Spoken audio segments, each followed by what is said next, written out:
Welcome to Priya channel. Mutton kurma செஞ்சு போர் அடிச்சுட்டா அப்போ மட்டனில் வந்து கொத்துக்கறி வச்சு குருமா பண்ணி பாருங்கள். ரொம்ப சூப்பராக இருக்கும். வாங்க எப்படி செய்யலாம்னு சொல்லிட்டு பார்க்கலாம்.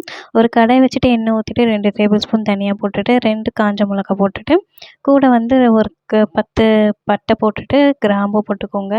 அதுக்கப்புறம் பார்த்திங்கன்னா வந்து 2 டேபிள் ஸ்பூன் வந்து மிளகு போட்டுட்டு கூட வந்து 10 வந்து சின்ன வெங்காயம் ஆட் பண்ணிக்கோங்க. அது கூட வந்து 10 பல்லு பூண்டு, கொஞ்சம் இஞ்சி போட்டு நல்லா வந்து ரோஸ்ட் பண்ணி தனியாக எடுத்து வச்சுக்கோங்க.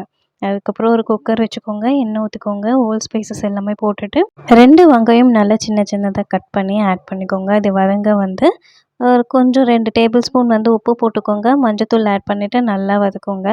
அதுக்கப்புறம் பார்த்திங்கன்னா வந்து தேவையான அளவு தக்காளி ஆட் பண்ணிக்கோங்க. நான் வந்து இப்போ 3 தக்காளி ஆட் பண்ணுறேன். தக்காளி ஆட் பண்ணிவிட்டு நல்லா வதக்கணும். அது நல்லா வதங்கிட்ட பிறகு இந்த தேவையான பச்சை மிளகாய் யூஸ் பண்ணிக்கோங்க. இல்லைன்னா வேண்டாம். நான் வந்து 2 பச்சை மிளகாய் வந்து யூஸ் பண்ணிக்கிறேன். அதுக்கப்புறம் இந்த வந்து ஆற வச்சதை வந்து நல்லா வந்து கிரைண்ட் பண்ணி எடுத்துக்கலாம்.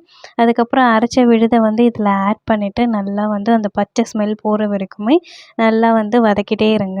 இந்த வதக்குறதுல தாங்க டேஸ்ட் நல்லாவே இருக்குது. அதுக்கப்புறம் என்னங்க மசாலா போட ஸ்டார்ட் பண்ண வேண்டியது தான்.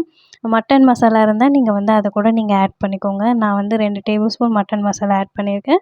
அதுக்கப்புறம் 1 டேபிள் ஸ்பூன் வந்து குழம்பு மிளகாத்தூள் ஆட் பண்ணியிருக்கேன். அப்புறம் 1 டேபிள் ஸ்பூன் வந்து வெறும் மிளகாத்தூள் வந்து ஆட் பண்ணியிருக்கேன் கலருக்காக.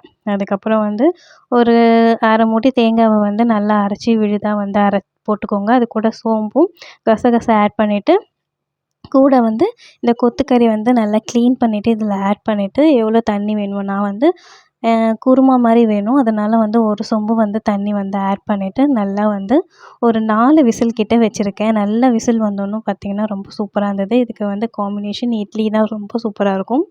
இட்லி வச்சுட்டு இந்த குருமாவை வந்து தொட்டு இல்லை ஊற்றி சாப்பிட்ணும். நீங்களும் ட்ரை பண்ணி பார்த்துட்டு எப்படி இருக்குது சொல்லுங்கள். கண்டிப்பாக சூப்பராக இருக்கும். மட்டன் குழம்பு ஒரு வித சூப்பர்னால் இது அதுக்கு மேலே ரொம்ப ருசியாக இருக்கும். லாஸ்ட்டாக கொத்தமல்லி ஆட் பண்ணிக்கோங்க. புரட்டாசி முடிஞ்சோன்னு ட்ரை பண்ணி பார்த்துட்டு எப்படி இருக்குது சொல்லுங்கள். பாய்.